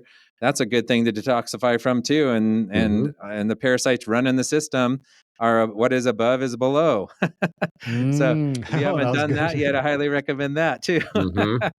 Everybody needs a big enema. Yeah, that's right. That's right. Spiritual enema, physical enema. That's right. That's right. So it's all about making the decision to turn away from the fiction and the artificial constructs, because there's distinctions between artificial legal rules and natural principles, similar to the choice between conventional and organic produce, even at the grocery store. See, legal at law is engineered to enforce the language of the contract. On the other side, natural law reflects intrinsic, equitable, moral principles. At law is formed by alienable rights and obscures the essence of natural justice. Now, alienable, as we touched on earlier in the presentation, these are rights that are in fact contractually granted and can be considered privileges and are not technically rights, but rather terms of the contract that Titles. The one granting them can remove if they like to. Now, on the other side, natural law is rooted in unalienable rights and holds ideal justice at its core. Now, unalienable rights are natural rights and inherent to nature. Sounds a lot better, doesn't it? Now, fictional law treats the symptoms, not the cause. It sound familiar with the pharmaceutical industry? Now, on the other side, natural law remedies the true cause of the ailments. And guess what? We all know the ailments of fictional public debt, legal contracts, and the presumed authority the system operates on. And this all can be cured with natural justice peacefully and not merely treated with fictional law. So guess what? Now is the time to choose the path forward. Will it be fictional law or natural law? The law of the contract or the principles of natural justice? The legal formalities and language of the contract or the lawful principles of natural equity? At law, where legal fiction is near the law, or in law, where natural rights are lawfully upheld? Admiralty Maritime, the federal trade and commerce jurisdiction, or equity jurisprudence, the natural law jurisdiction? Form and perceived fictional value, or substance and natural intrinsic value? Now let's go to another promise in this maxim of equity. Equity will not suffer a wrong without a remedy. See, natural law is always accessible to provide remedies for the fictional inequities and dis-ease present in the public system. So guess what?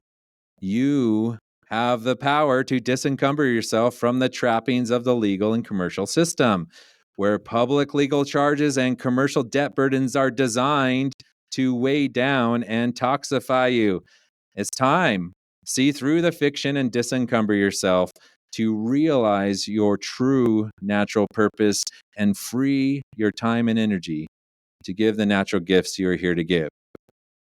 Time is now. Let's live in liberty to align with natural law and embrace ideal justice, the natural justice that equity provides. So here's the pathway to embody this natural justice that I'm speaking of. The next step forward is contained in the special invitation, the invitation into the private that we're offering today, to receive insights and to empower your path forward. And as stated, equity is a private remedy and must be shared in the private. So we're here to invite you to join us in our private community and move into natural law and receiving the Equity Unveiled special ebook. And we also have a special video presentation that you get to watch after claiming your ebook.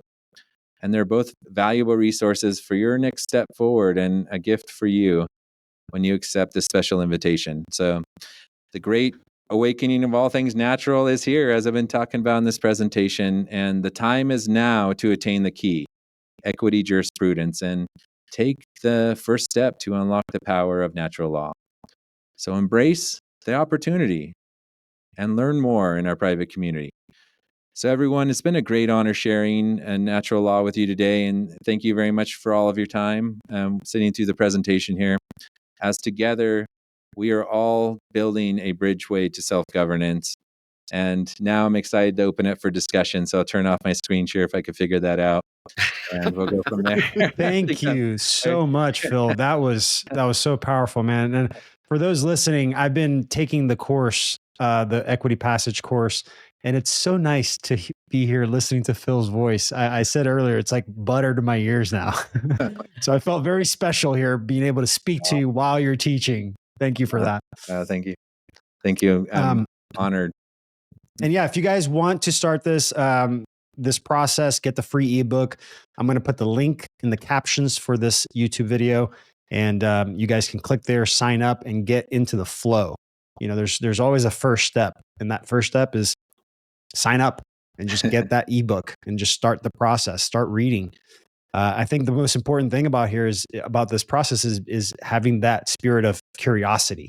You know, I think it speaks to the power of inquiry, right? If we're not curious enough to ask, then we're not really in control. We're not really the one in the equity embodiment. So I appreciate that. Michael, you want to add something? I feel like, what is it? Of course, yeah, man. I'm bursting at the seams always. I love it. Got to hold myself back as much as I can. So, I wanted to share something, and I'd like to bring forward, or we've got a series of questions that are really commonly asked questions.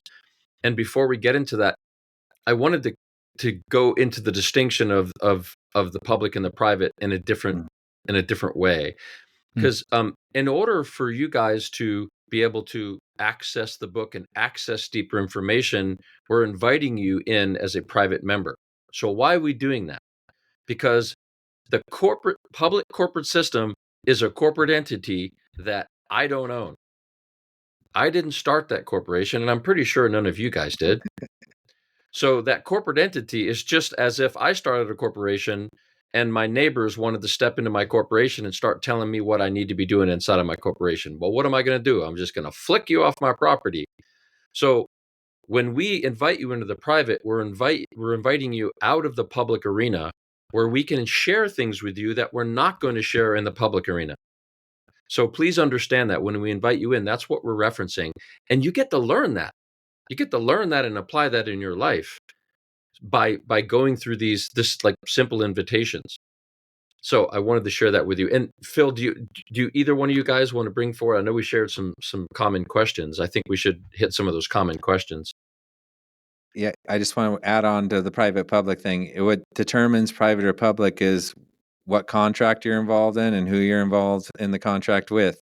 So if you sign up and you're involved and there's a third party intervener that is That's right. outside of then that involves a public contract, which means if you're in the public, you lose your right to privacy, or you've volunteered that away by contracting, rather. That's a better way to put it. So when we have a power, just like you saw in Article 1, Section 10 of the Constitution, no law should impair the obligation of contracts. So when we contract privately as a private group, then that not only it protects what we're doing in the private, and that's a way to stay distinguished and have a line in the sand.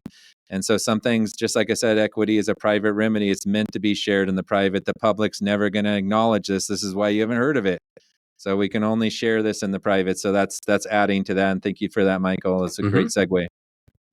Keep the private, right? That's right. You got to do that. That creates that jurisdiction. Yep. You got to keep it private. Yeah.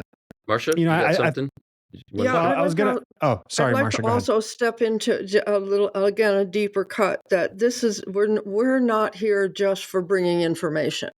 The information we bring, we also have a path for it become experiential, so that experience now becomes not just knowledge, but it turns into wisdom that brings us into that self-governance of full responsibility. So this path is not just about you're here to regurgitate some information, which is what basically our indoctrination has been. And regurgitate this for a test. It doesn't matter if it's applicable in your life. That is not what this is about. This is about us giving you a path where the information really leads to the responsibility for the full expression. Oh, I'm so glad you said that, because I was literally about to say one of the things I say in my academy is knowledge. This knowledge without action is meaningless. Yes. Then you're just regurgitating. I literally say the exact same thing because that's the education system. That's all they care about is what grade you get and if you get the degree. And I think it's so interesting, this conversation, right? Because why aren't people acting? And I had to kind of really go down that road. It's like, what is going on that people don't act on that power they have? And I had to come to this conclusion that, like, I feel like most people have externalized their self-worth. They don't have value built into themselves. They don't see themselves as having value. So I want to say that your path, what you guys have created, is going to help guide those individuals to embody that back into their physical beings, their natural state. And again, getting back into that whole language and our indoctrination in our schools, what do? We get credit for make good grades. We get credit. Yes. So we're actually, there's even such subtle programming going on. Wow, and this was a good one. This is all through practical application as well, right? As Phil was saying, you don't need 10 years of law school. I mean, we've all gone down these heavy tracks, and distilling this down into practical application is really a big element of the fellowship. You know, all things true or simple. So it's practical application, and it's powerful, and you don't have to rack your brain and spend 10 years. You can eloquently dance across this bridgeway. You can jump across the bridgeway. You can walk, crawl, fly, go backwards, go forwards. It's your world, but it's all designed to be practical. Yeah, and again, when we go back to the spiritual principles that we've talked at the beginning about, that didn't resonate with my heart. There was something that just didn't fit in there. And we see in our scriptural references, when my heart and my head are in harmony, I am the law. Mm, Yeah. yeah. And Love that. that's Wow. like reason and equity. Reason Yes. I always associate reason as the masculine kind of in the head. Reason, equity is the spirit of the law, as we saw. And so when the spirit and when reason and equity are together, it's the ray of white light, as Marcia's saying, we're aligned, and we can really receive that divine knowing and that state of honor. So it's a beautiful dance when the two are on the dance floor together. I love it. I mean, Yes. that's another way of saying alignment. And then once Yeah. you get into that alignment, then you can perform. You can Yes. use the voice, the writing, the way we embody ourselves, or the energy we embody when we're just talking to these systems or these officers, these agents, Mm-hmm. Or each I other. love that. Yeah. Or each Right. other, yes. Right. For that Just matter. with any other physical, living, breathing man or woman, right? Yes. Not these dead entities. Right. So we do have a few questions, and then we can wrap it up. Yeah.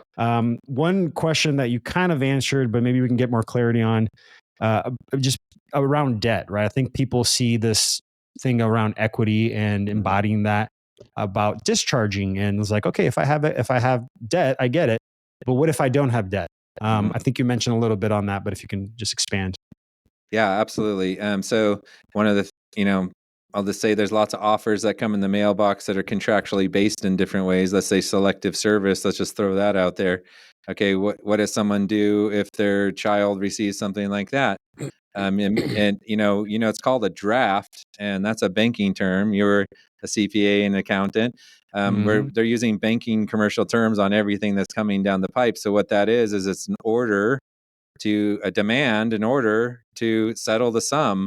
They don't give you the sum on there, but you can go work it off in jail, or you can go overseas or whatever what you want to work it off. But there's another way, and equity provides it. Okay, so there's a way to settle that order to pay in quotes, and you can settle that, and you don't have to be subject to the conditions or the compelled performance, we call it, that comes on that instrument. So that's one instance. But also, there's an invitation to file a certain numbered form every April 15th. And you know what? Every April 15th, I have a party that I don't have to volunteer because I know how to reply to offers that come in the mailbox after that. So that's another way that we can learn to not contract and to settle contract offers that may be presented to us. So even if you're not in debt, it's a way to be let alone in the private and keep the public out of your private business. So you can create that delineation. There are other terms that also they use in law where they come through with a charge or with a warrant, and those are both also economic banking terms. Mm-hmm. Those can be Yeah, settled in I love in equity my as academy. well. Yeah, in my academy, we go through like a bunch of different words. The bank of a river, bank, currency. Like we go through all the words and say, like, Yep. see, it's all Yep. commerce. Yep. Some that aren't so obvious. When we go to a full in the court, when the full judiciary is sitting there, it's the court en banc. Mm-hmm. Oh, that's interesting. Yeah, If I'm sure there's so much that I haven't Yeah. touched on when it comes to that, but yeah, just to be aware, like, don't assume the words you're reading Yes. Yeah. Or speaking. or Mhm. speaking.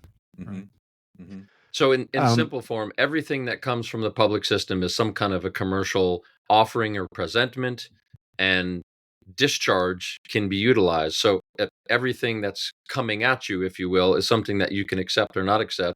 And what do? Well, if you're in full authority, then you accept, and then you can settle and close the matters. Doesn't matter what it is. So use your creative minds and realize that everything is some element of charge, some element of offer, and they can be discharged. They can be navigated through this lens. And that's what we show you. That's what we lead you to. In honor. And when we're addressing one of those presentments or something coming at us, there are two ways to be in dishonor with it, to be dishonorable, and that is Yeah. argue with it or remain silent. Those Yep. are dishonor in commerce. Right? while this is all remaining peace. silent. Yeah. I'm sorry, that just blew my mind a little bit. That makes sense. Mhm. Wow. Yeah, and it's peaceful and honorable. And those that we were all angry, all of us shared that earlier, except for Marcia. I think she's always been a divine angel, but the rest of us shared that we were angry before we became informed. And I think it's like you don't have to glow in the dark. You don't have to say I'm this or you're that or what you're doing isn't right. None of that applies. You just be like, oh, can you please put that in writing and present it to me for my examination? Oh, thank you very much. Okay, here you go. Thank you. Are we finished here? That's the energy you can embody and take on through your matters, and you can let all that other stuff go. All right. So another question that I feel like we get often is, what nations and systems of justice does equity apply to? We have a lot of global students, and I get that question often. It's like, is this going to be a solution for me? So what do you have to answer for that? Yeah, I mean, there's people successfully applying it in a handful of places: Canada and Australia, Ireland. That's just to name a few off the top. But that, as I talked about in the presentation, um, it's equity is named explicitly, and I just want to be clear: equity is the label that's being put on natural justice or natural law. So in Western systems they call it equity, or in Rome it was equitas. So it comes down through that civil system, and common law it's split off to be in law and equity, and then admiralty maritime was the commercial jurisdiction. Civil law, Napoleonic law, that came more through the realm of Italy after Rome and France. It explicitly says that the scholars of law who write, because in common law the judge has a little more leeway in things, where in civil law it's more strictly written in statutes. And it says that the scholars of law in a civil system refer and should base all of their decisions on the maxims of equity. So it's at the root of both systems, and those make up, depending on what search engine you use, 140 nations is the low ball. It could be more like 160. Use some form of those two systems, which cover most of them. But as I brought up in the presentation, the law of nations is built on natural law plus commercial law merchant. And it's because they just want to be able to merge together. And these fictional laws I talked about in the presentation, they're enacted by fictional man-made governments, and they can't agree on anything between each other except for natural law. That has to be at the foundation of it. And I'll just go a little bit further. The reason that it has to be built in the law is we saw the maxims, and those are universally accepted. However, the people that are in the power players, elite, they definitely want to uphold natural law for a few things. One is that they can access it, and then contract the rest of into not being able to access it because of the contracts they voluntarily entered into. So if they're a member of the IMF, like we talked about during the presentation, they have to adhere to certain base fundamental agreements, and natural law and law merchant are basically at the foundation of that. Wow, great answer. You said there real quick, common law, and I had always thought that was the name given to create that separation. Maritime admiralty, and you got common law of the land, living, breathing men and women, and dead entities.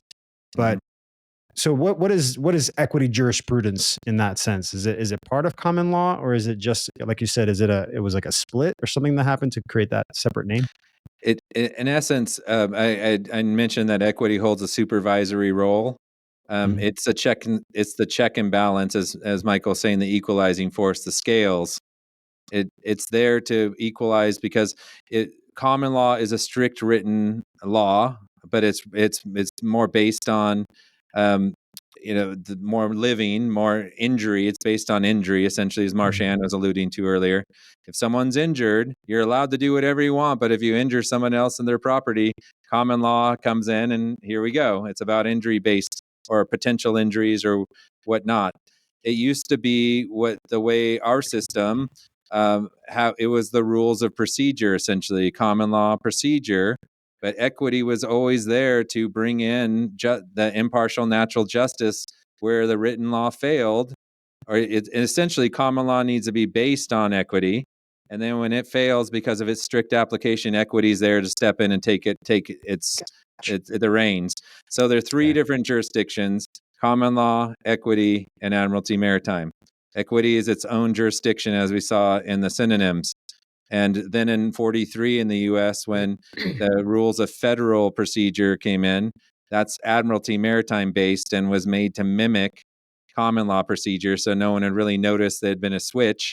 But equity is still there and it's still alive and well. As we saw, the law is nothing without equity, but equity is everything, even without the law. And the law, that's a whole nother topic, but it can mean so many different things. And when it's used in that expression, equity is its own thing besides all of that other stuff, because it's sitting over here in the divine, and the rest of it is more earthly rooted, if that makes sense, because common law was another way to interpret natural law for the commons and for the dealings of men and injuries. So hope that adds some clarity, but it's its own thing.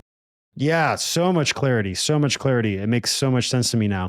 Common law also has as its basis custom and culture. So it's as the culture evolves and as the customs of the culture evolve, it gains it melds in with, like he says, the civil law has merged with common law in such a way that we barely see a distinction anymore. The admiralty maritime could now even be considered the custom of commerce, and equity being, of course, the custom or culture under all of it. So it is quite it took me a long time to I'm so glad you said those that. distinctions. I'm so happy you said that, because you're right. I've traveled a lot. I've been to like 47 countries in the last maybe 15 years.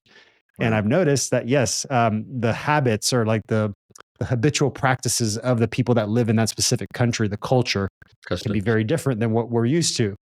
Does it make it, legislation? No, but it's the normal, right? It's the law of that environment, which I guess you're saying becomes common law, right? Yes. Wow. Custom's a powerful force. When I talked about fictional law convention, it can be custom and usage. So it is a sort of law, and there's actually a maxim that says custom supersedes common law. Okay.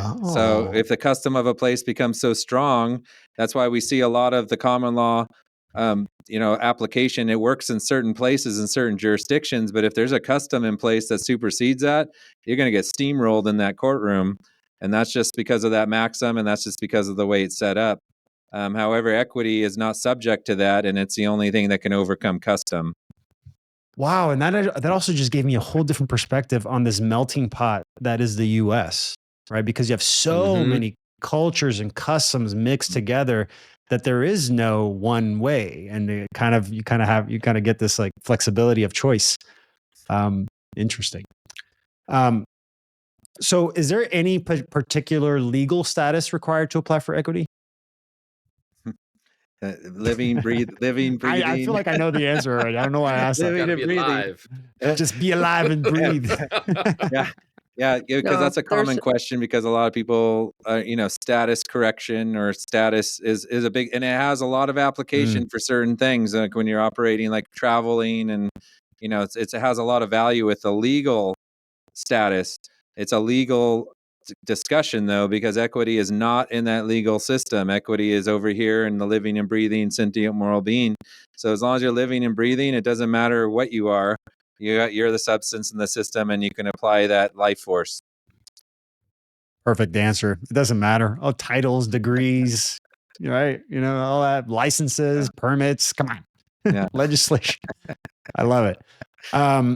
Well, so the last question here, and maybe we can end with this. For practical perspective, because we are dealing with these systems in one way or another. For example, the credit score system, right? That keeps people in so much limitation of their choices, I feel like, because and I can personally attest to that for my family. My dad, when we came into the US back in '94, that was his primary focus. Like, he was a bank auditor for many years in Brazil, and came and started an accounting business here, and helping others prepare returns and look at that stuff very early on. So for most of his life here in the US, it was like credit score. What is the rating? And really focusing on that. So does equity work with credit scores with that metric system? Yeah, that's a Well, great common question. Go ahead, Marcia. I just wanted to mention that that what you're really talking about is a debt score. That out in that whole system of things, in the double entry bookkeeping system, and the confusion that it is by keeping two sets of books, one for you and one for the IRS, that it really is over in my credit score in the private is very high because I honor the people that I work with, and I honor my agreements with them. I have no debt score. So I have absolutely zero presence over in that debt system. And I have a particular burr under my saddle about that because we're calling it a credit score when it isn't.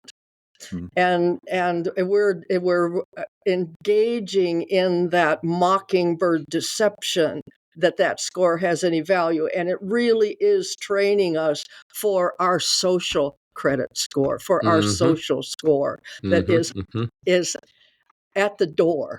Yes, it is.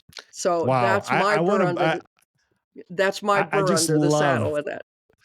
Oh, I know. I love that, and I love hearing you speak because, like, you fine-tuned your ears to the words, so you pick up on it, and I can appreciate that a lot. To make that correction.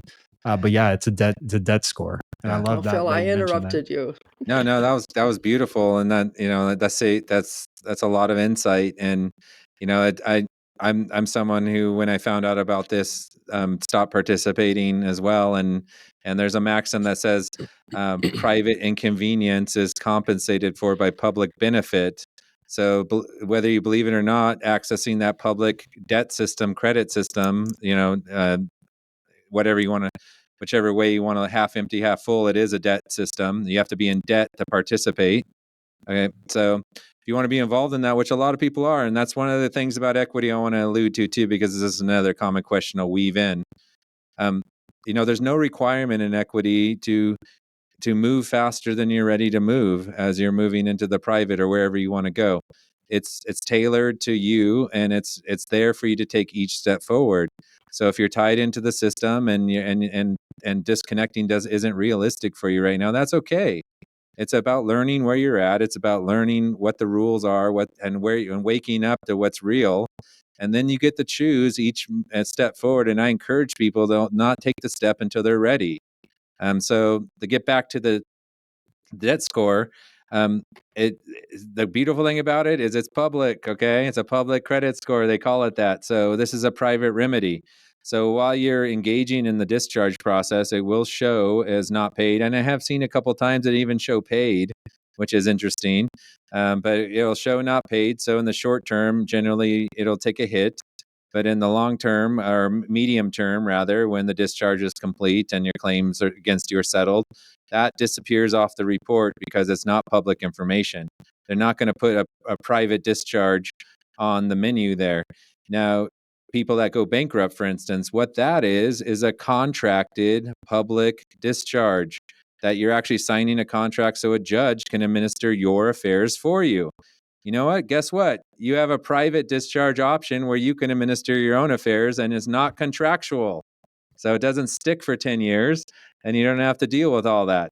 So again, it's about waking up to where we're at, knowing where we're at, and having the tools to take the steps when you're ready and where you want to go. And the great thing about equity is because it's private, it'll lead you to the private by default. It's going to start leading you to the private, but you can go at your own pace. Wow. And I just want to say, oh, sorry. Go ahead, Marcia. No, go ahead. Well, I was just going to say, if you're listening to that, rewind the last 2 minutes and just listen to that again. Okay. Because I feel like a lot of people are seeing bankruptcy as an option and they see that as a failure in their lives.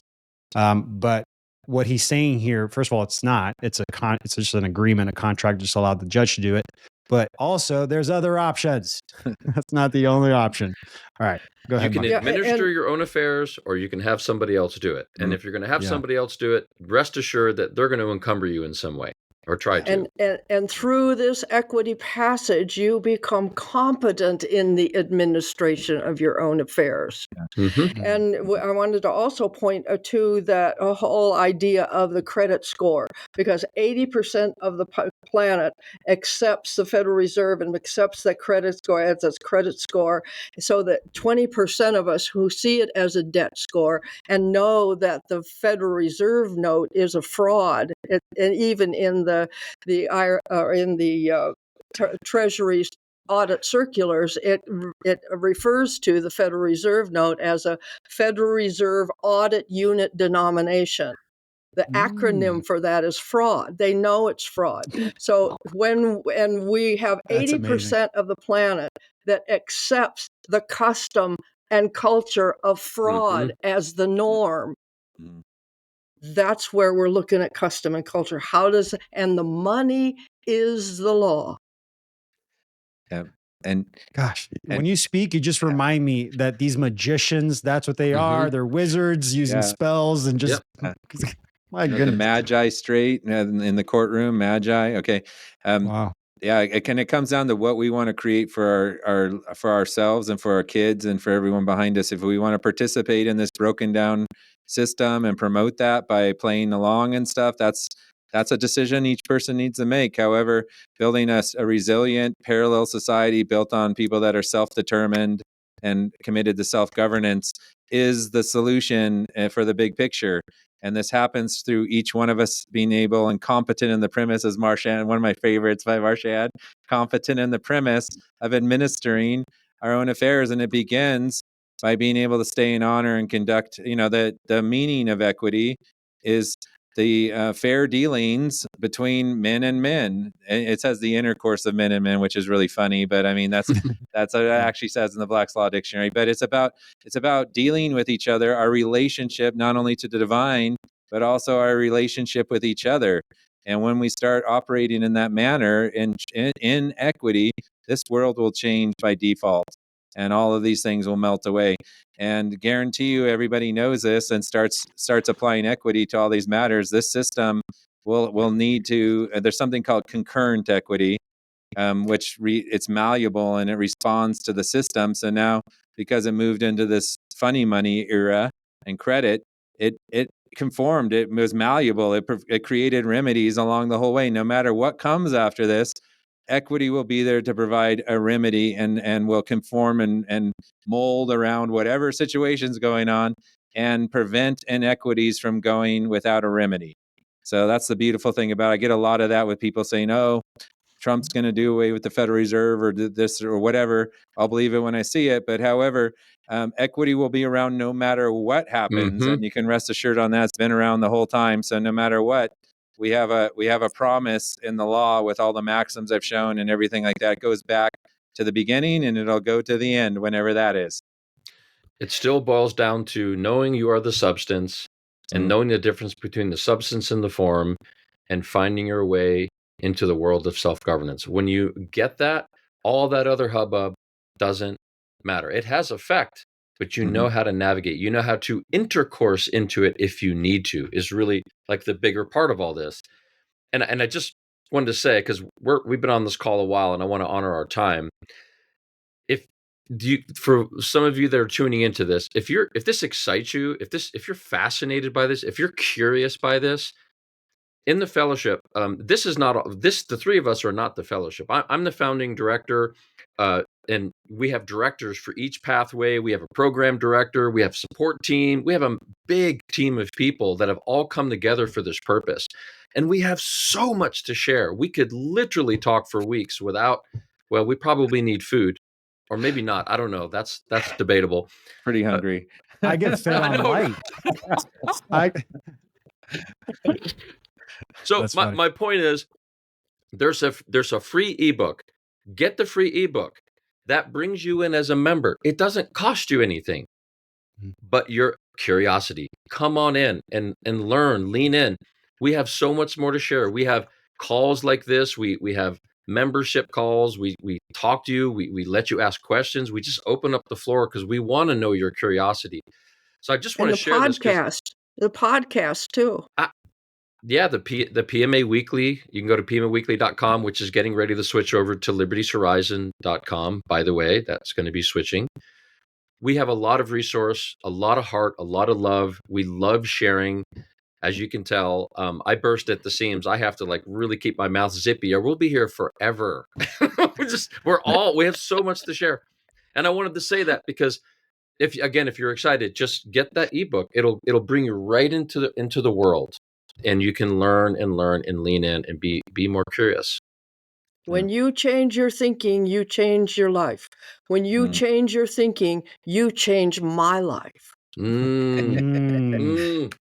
Oh, so good. Love so it. good. And to compound on that, for those of you listening, the way that this is built, you're not going through it alone, right? Yes, we're right. doing this together.